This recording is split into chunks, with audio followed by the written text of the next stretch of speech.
Ayan, ito na yung ating recipe. Yun, no? Sarap, bro.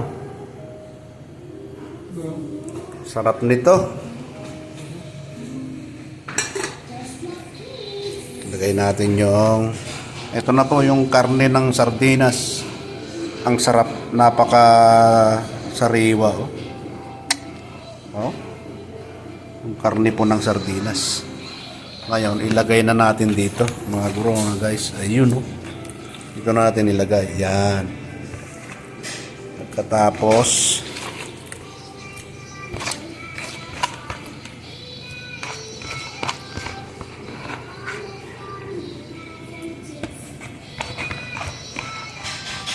lagyan natin ng suka. Ayun, oh.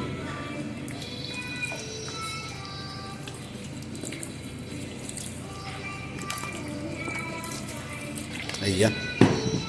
Tsaka natin halu-haluin, mga guys. Halu-haluin na natin para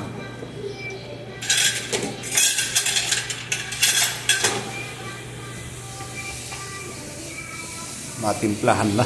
Wow. Okay. Ito na yung finishing.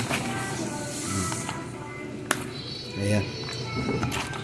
Ang tawag po namin dito sa mga Ilocano, kilawing sardines. Ayan, napakalinis ito. Kilawin ang tawag pero naluto siya ng ingredients katulad po ng suka. Ayan. Ayan, ito na may suka. Ayan. Babad natin ang suka. Ayan. Ang ginawa ko kanina, hindi ko lang nabidyuhan. Ay nugasan ko ng konting tubig na maligamgam. Tapos inugasan ko ulit ng suka. Ayan. Okay. Sarap nito, mga guys. Ito na siya. Ayan ang finishing. Okay, maraming salamat po. Yung gusto magpagawa dyan, gagawin ko.